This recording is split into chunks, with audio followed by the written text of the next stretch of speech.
By 1961, East Germany had a small problem. It was leaking. Not a slow drip, mind you, more like a fire hose someone had pointed directly at West Berlin. Between its glorious founding in 1949 and that summer, roughly 2.7 million people had decided the socialist utopia wasn't for them and simply walked out. These weren't random malcontents, they were doctors, engineers, professors, the very people you need to run a country. A full sixth of the entire population just packed a bag and left.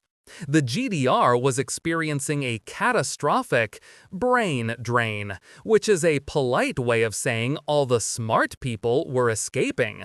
Turns out, building a workers' paradise is tricky when the workers keep running away to a place with better bananas and less secret police. Something had to be done, because an economy based on patriotic fervor and potatoes can only go so far. The leader of East Germany, Walter Ulbricht, was a man with a plan, a very secret plan. So secret, in fact, that he stood before the international press on June 15, 1961, and delivered one of history's least convincing lies.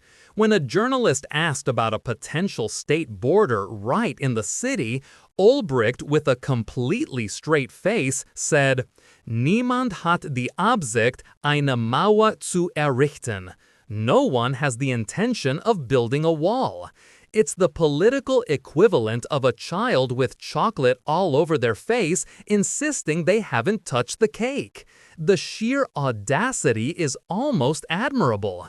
He was essentially telling the world not to worry while his minions were stockpiling concrete and ordering thousands of miles of barbed wire. This wasn't just a lie, it was a carefully staged piece of theater designed to keep everyone calm until the trap was ready to spring. The grand project had a code name that sounded deceptively pleasant: Operation Rose. Planning was meticulous, involving not just the East German army, but also the police, state security, and even factory militia groups called the Kampfgruppen. These were basically factory workers handed rifles and told to be intimidating.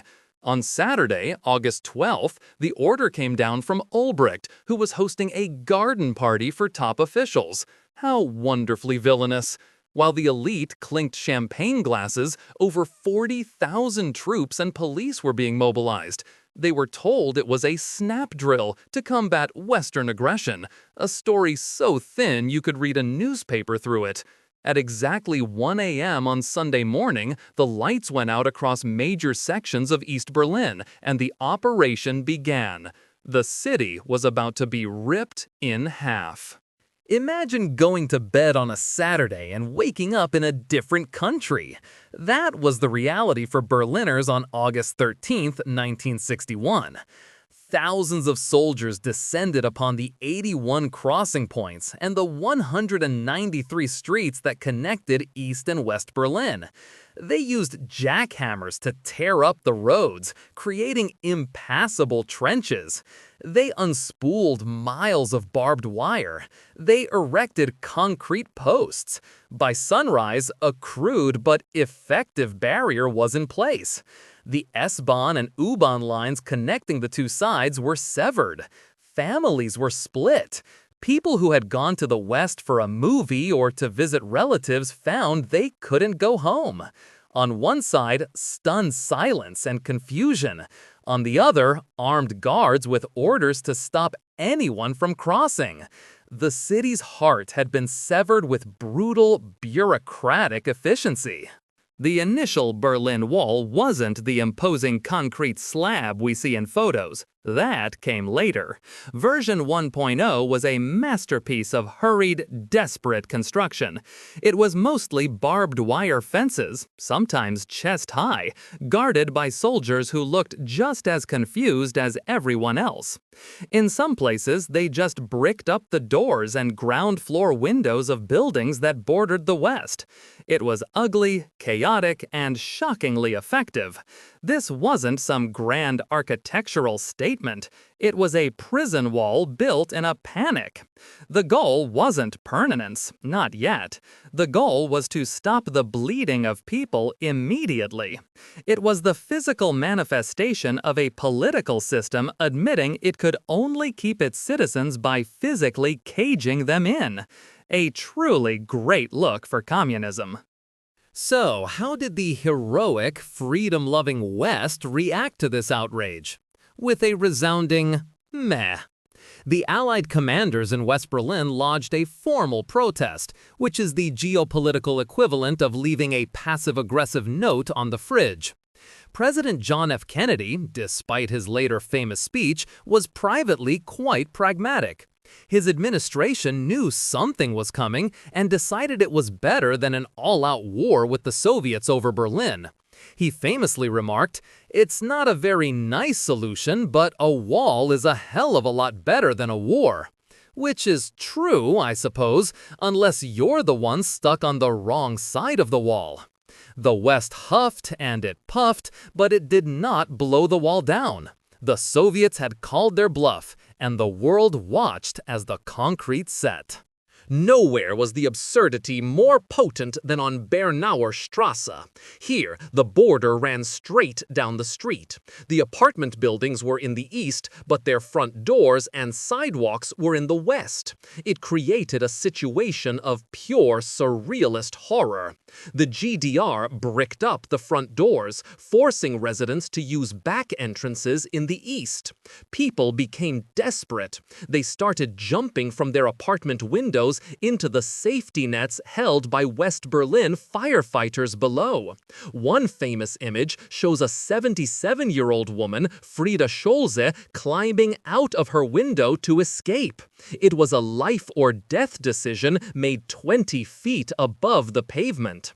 Eventually, the GDR forcibly evicted everyone and bricked up all the windows, turning an entire street of homes into a silent, fortified section of the wall. The wall wasn't just an inconvenience, it was immediately a death sentence. Escape attempts began almost instantly. On August 22nd, just 9 days after the border was sealed, Ida Siekmann tried to jump from her third-floor apartment on Bernauer Strasse. She missed the fire brigade's net and died from her injuries.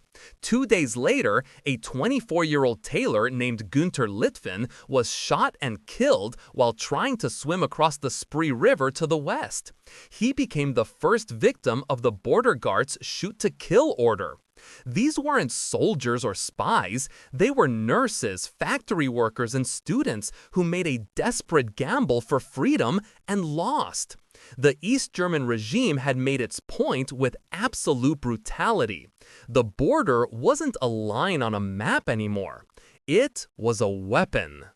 To sell this monstrosity to its own people, the GDR propaganda machine went into overdrive. They didn't call it the Berlin Wall. That sounded too much like a prison. Instead, they gave it the heroically Orwellian name Antifaschistischer Schutzwall, the anti-fascist protection rampart. The official story was that this wall wasn't to keep East Germans in, but to keep Western fascists, spies, and saboteurs out. A magnificent lie. Over the next 28 years, this rampart would evolve into a terrifyingly complex system. It became 2 parallel walls, a death strip in between, with watchtowers, tripwires, and beds of nails. It was the perfect symbol of a government so terrified of its own people that it had to build a fortress to keep them captive. And it all started in a single chaotic night, born from desperation and executed with ruthless efficiency. If you enjoyed this video, please like, comment, and subscribe to our channel for more historical insights. Thanks for watching, nerds!